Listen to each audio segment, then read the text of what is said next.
Okay, Dan, it's Morbin time. What's going on, guys? It's your boy, Distant Coder, and this past weekend I was over at YCS Hartford in Connecticut. Yes! There it is! And something really interesting happened. It was brought to my attention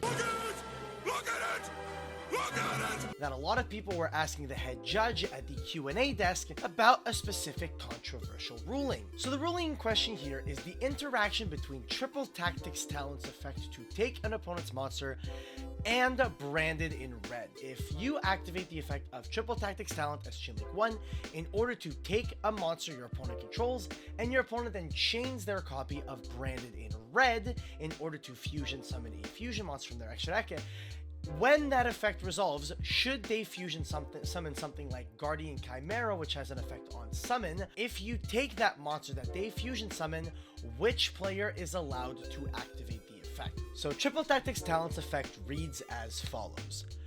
If your opponent has activated a monster effect during your main phase this turn, activate one of these effects. Draw 2 cards, take control of one monster your opponent controls until the end phase, or look at your opponent's hand and choose one card from it to shuffle into the deck. So the reason why this specific interaction is interesting is because you end up taking with Triple Tactics Talent before the opponent has the chance to activate their monster's effect. The reason why you can do this is because Triple Tactics Talent does not target. It simply resolves and then takes one of your opponent's monsters without previously having targeted that monster. So what this creates is a scenario where your opponent successfully fusion summons their Guardian Chimera. However, you control it when that chain resolves. So at the resolution of that chain, would your opponent who performed the fusion summon be allowed to activate the effect, or would you, the person who currently controls the Guardian Chimera, be able to activate that effect? So the first thing that I'd like to clear up about this interaction is that a lot of people would compare this to the whole Drytron tributing Ben 10 chain DD Crow banish the Ben 10, which prevents the Ben 10 from activating. In this scenario, it's not exactly the same thing because, as we know, cards need to be in their trigger location in order to activate. However, the trigger location for the Guardian Chimera is the field, which the Chimera still is on.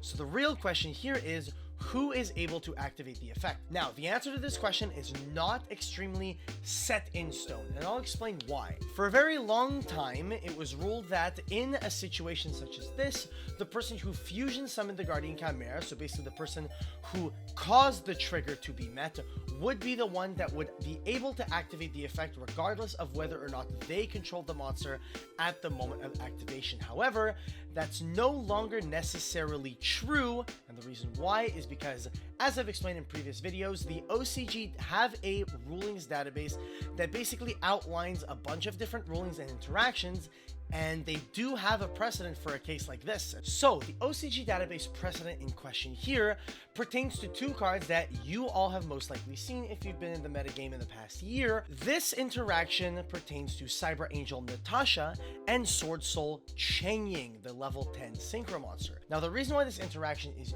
unique is specifically because it creates the exact same interaction as Triple Tactics Talent, chain branded in red. So the ruling in this case reads as follows. I activate the effect of Cyber Angel Natasha in my graveyard, banishing Cyber Angel Benton as cost from my graveyard, targeting my opponent's Sword Soul Supreme Sovereign Cheng-Ying. When resolving this effect, I gain control of Sword Soul Supreme Sovereign Cheng-Ying. In this case, can I activate the effect of Cheng-Ying to banish one card from my opponent's field and graveyard since Cyber Angel Benton has been banished? And the answer is, in this given situation, you can activate the effect of that Cheng-Ying you gained control of due to the effect of Cyber Angel Natasha. So, as I explained previously, I activate the effect of Natasha banishing the Ben 10, which is the activation requirement for the opponent's Cheng-Ying to be able to activate. However, because Cheng-Ying is a trigger effect, it won't activate until that chain has fully resolved. So in this situation, the Cyber Angel Natasha will take the opponent's Cheng-Ying, and I now control the Cheng-Ying, and as the OCG database has shown, I will be the one who is allowed to activate the effect of that chaining, despite the fact that it met its activation requirement on the opponent's side of the field. So this is kind of the same sort of interaction as the Triple Tactics Talent chain branded in red, because in the situation, if you branded in red summon Guardian Chimera, it meets its activation requirement on the opponent's side of the field. However, it is on your side of the field by the time it would activate. So per the OCG database, it should be able to activate on your side of the field. So you, the person who took the Guardian Chimera, should be the one to be able to activate its effect. Now, the really interesting thing about this entry in the OCG database, as I said, is that it was updated in late 2021. So this is a very recent change to the OCG database. So the real question we need to be asking ourselves here is, how much of the OCG database are we supposed to be taking into consideration and translating over to the TCG? Or are we supposed to simply be taking what the ruling was in the TCG for the longest time, completely disregard the OCG ruling change on this, and basically simply only follow the precedents that were set in the TCG? Because previously to this change in the OCG database, in the TCG, we always ruled that whoever summoned the Guardian Chimera or basically had their monster meet its activation requirement, despite it changing control, it would always be able to activate on the field of the person who controlled it at the time the activation requirement was met. But because of this new OCG database change,